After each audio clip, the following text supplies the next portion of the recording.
यावनो आं न' गंसे लुग्रोगोन बिनि उनाव ओंखाम संग्रा गंसे लुगोन आं बिनि उनाव गलि गंसे लुगोन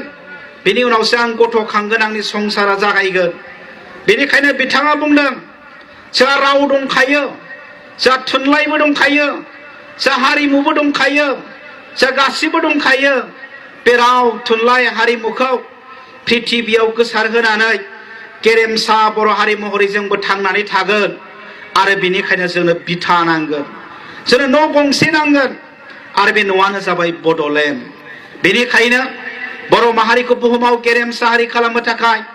जों सोमावसारनो ओंखारदों आरो बे सोमावसारनायाव हौवा हिनजाव बोराय बुरै सेंग्रा सिख्ला गथ' गथाय बयबो बाहागो लानांगोन बिथा फोसावबाय मोबिलाइज खालामबाय 1987 मायथाइनि 2 मार्चनिफ्राय सोमावसारनायखौ जागायबाय सोमावसारनाया गोख्रोंनिफ्राय गोख्रों जालांबाय बै सोमावसारनायाव माबायदि थासारि जायामोन जोंनि गोजाम मानसिफ्रा मिथिगौ बिथांमोना मिथिगौ आसाम पुलिसा बुख्रुबदों आसाम पुलिसा जिनाहारि खालामदों क'क्राझार सराइबिराव गायदेमोनखौ हेलेनामोनखौ गावथारदों उदालगुरि जिल्लायाव गोदोनि दरं जिल्लायाव गोबां मुंख्लं जादों पुलिसफोरा माइरं दोनग्रायाव माइ दोनग्रायाव दैखराव बिस लुलांदों अन्थाइ देफ्लेनानै होलांदों गोबां बुख्रुबदों गोबां गावथारदों गोबां जेलाव सोदों बे जाबाय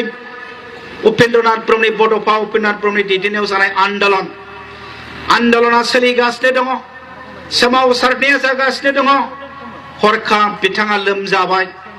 बेमाराव गोग्लैबाय बिथांखौ हस्पिटालाव लांबाय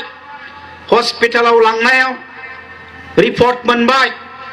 डक्टरा खौरां होबाय जे बिथांनियाव ब्लाड केन्सार जाबाय आरो ब्लाड केन्सार जानायखाय मुम्बाइनि टाटा मेम'रियेल केन्सार इन्स्टिटिउटआव बिथांखौ बेमार फाहामनो थिसननो गोनां जाबाय बे इन्स्टिटिउटआव बे हस्पिटालाव केम' इन्जेक्सन होबाय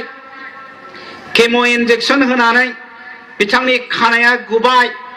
लान्था जाबाय बेनिखायनो बिथांखौ जों दिनै सावगारियाव फटकआव जोङो थफि हमनाय सावगारि नुयो बेमारि देहाखौ लानानै आलादा रायजो बड'लेण्डनि थाखाय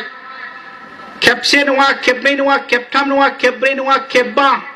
बिथाङा सावरायलांदों भारत सरकार आसाम सरकारजों 5थि खेब सावरायखांनायनि उनावबो बिथांनि बेमारा फिन आरोबाव गाज्रि जानो हमबाय बेनिखायनो फिन बिथांखौ मुम्बाइनि टाटा मेम'रियेल केन्सार इन्स्टिटिउटआव थिसनफिननाय जाबाय बिथाङा थैसिगोनखौ मिथिखाबाय सोमावसारग्रा लोगोफ्रा मिथिखाबाय डक्टराबो बुंबाय जे बिथाङा थानाय नंलाखौ मिथिखानानै गावनि सोमावसारग्रा लोगो गारलाबाथा बसुमतारिया बेमारिफोरनि बिसिनायाव उन्दुनानै दं बड'फाया खाथियाव जिरायफानानै वाकमेन लानानै सोंदोंनो आदा नोंनि जोबथा लुबैनाया मा नोंनि लास्ट उइसआ मा गाबै गाबै बेमारिफोरनि बिसिनायाव उन्दुनानै बुंलांदोंनो आंनि जोबथा लुबैनाय आंनि लास्ट उइस बर'फोरनि गेजेराव जांख्रिखांनायखौ लाबोथारनांगोन आरो बर'आ बुहुमाव गेरेमसा हारि महरै गायसनजाथारनांगोन बेनो आंनि लास्ट उइस बेनो आंनि जोबथा लुबैनाय जों बयबो बर' फिसाफोरखौ सोगाबनानै 1990 मायथाइनि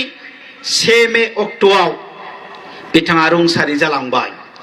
दिनै प्रमद बर' दैदेननाय दुलाराय बर' फरायसा आफादा बै बेमारिफोरनि बिसिनायाव उन्दुनानै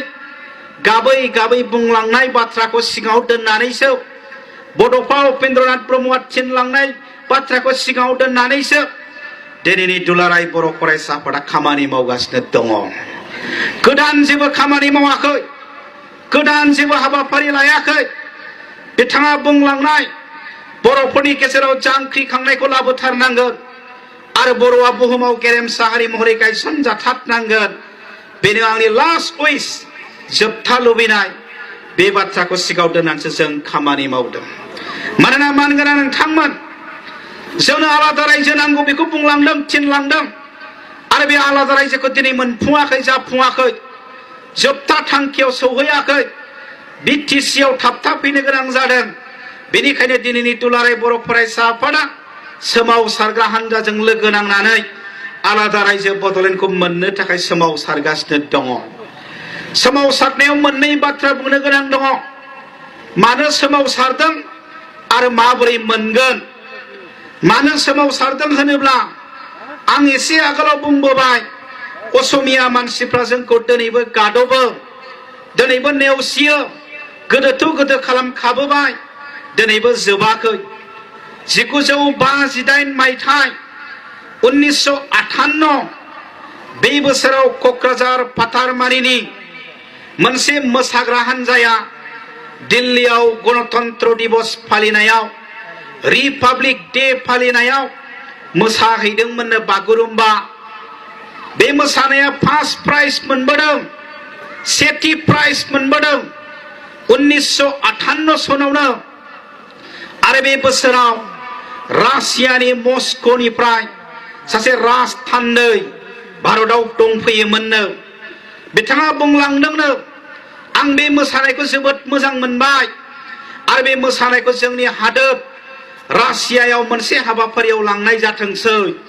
भारत सरकारखौ बुंलांबाय भारत सरकारा आसाम सरकारखौ बुंहरबाय जे नोंथांमोननि समायना मोसानायखौ रासियायाव बिहरदों मस्क' बिहरदों नोंथांमोना थिनहरनांगौ नाथाय आसाम सरकारा बर'नि बागुरुम्बा मोसानायखौ दिल्लीयाव रासियायाव थिनहरालाबानो गावसिनि बिहु मोसानायखौ थिनहरदों आरो रासियानि बै राजथान्दैया बुंदोंनो आं नुबोनाय मोसानाया बे नङामोन आं बेखौ नुबोआखैमोन आं नुबोनाय मोसानाया दिनै बेयाव सौफैयाखसै बे बाथ्राखौ प्रमद बर'आ बुङाखै बे बाथ्राखौ गबिन्द बसुमतारिया बुङाखै बे बाथ्राखौ तरेन बर'आ बुङाखै बे बाथ्राखौ एडिन पेपारनि साংবাদিक अदित फुकना एबसुनि गल्डेन जुबिलियाव फैनानै बुंलांदों होनबा बर'खौ माबायदि डिप्राइभ खालामदों बर'नि हारिमुखौ जौगाहोनो थाखाय असम सरकार बा असमिया खुंथाया खुनु दिनबो गोसो गैया आसामाव गुवाहाटीयाव दिनै आर्ट कलेज दङ बे आर्ट कलेजखौ सोर गायसननाय क'क्राझार गसाइगावनि शोभा ब्रह्मआ गायसनफैदों बे आर्ट कलेजखौ केलकातानि शान्तिनिकेतननिफ्राय मास्टार अफ फाइन आर्ट्स फरायना फैनानै गुवाहाटीयाव आर्ट कलेज लुफैदों फेन्सार सरकारि नङा बिथाङा सावगारि आखिनायाव जोबोद गोरों महर दाननायाव जोबोद गोरों बिनि समायना सावगारि आखिनाय महर दाननायखौ मोजां मोननानै केलकातानि सासे बाङालि लिरगिरिया शोभा ब्रह्मखौ लानानै आर्टिकेल लिरदोंनो भयंकर सुन्दरी गिलुबालु समायना आरो बे आर्टिकेलखौ होमेन बरग'हाया असमियाव राव दानस्लायदों आरो बेखौ बर'आव ब्रजेन्द्र कुमार ब्रह्मआ बर' राव दानस्लायदों शोभा ब्रह्मखौ लोगो हमहैदों होमेन बरग'हाया जे नोंथांनो पद्मश्री बान्था होनांगौ होननानै जों दाबि खालामबाय दिनै नोंथांनो पद्मश्री बान्था होआ केलकातानि बाङालियासो नोंथांखौ सिनायो सासे महरगिरि होननानै समायना सावगारि आखिग्रा होननानै नाथाय आसामनि मानसिया नोंथांखौ सिनायनो हाया अब्ला बिजिया शोभा ब्रह्मनि बिजिया खाथियाव जिरायनानै दंमोननो बुरिया बुंबायनो आमार बुरा बर' हौवार कारणे काय नासाय होननानै शोभा ब्रह्मखौ बर' जानायनि थाखायनो रावबो नाया होमेन बरग'हाया गावनि आर्टिकेलाव लिरबाय नंगौ शोभा ब्रह्मआ बर' नङामोनब्ला गुबुन हारिनि जानायमोनब्ला पद्मश्री बान्थाबो मोनसिगौमोन आरो शोभा ब्रह्मखौ लानानै गोबां बाथ्रा सावरायसिगौमोन दिनै होनबा बर' मानसिखौ नेवसियो बर' मानसिखौ दिनै बान्था होआ बर' मानसिनि जाफुंसारनायखौ गनायनो गोसो गैया होनबा जोङो बे आसामजों बे असमियाफोरजों जों बोरै थागोन कम्पालसारि एलपि स्कुलाव बर' फरायनांगौ सरि असमिया फरायनांगौ कम्पालसारि एमइ स्कुलाव असमिया फरायनांगौ कम्पालसारि हाई स्कुलाव असमिया मिडियाम फरायनांगौ बै समाव जाबसिनो नागिरदों असमियाफ्रा असमिया मिडियाम फराय जोंनिया बुंदों जों फरायनो हाया नांगौबा जों आसामनिफ्राय जुदा जागोन नोंथांमोनजों जों थानायाव गैया जायनि थाखाय सोमावसारनो गोनां जादों आसुनि आसाम एकर्ड 1979 आव आन्दोलन जादों 1985 आव एकर्ड जादों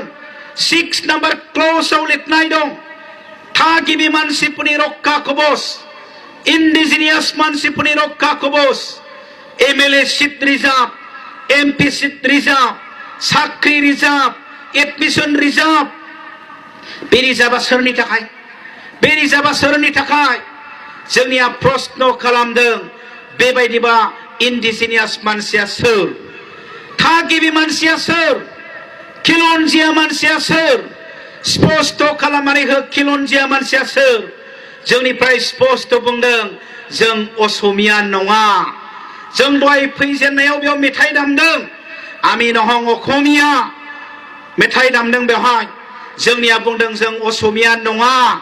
बेनिखायनो 6 नम्बर दफाखौ जों गनायनो हाया दा बेनिखायनो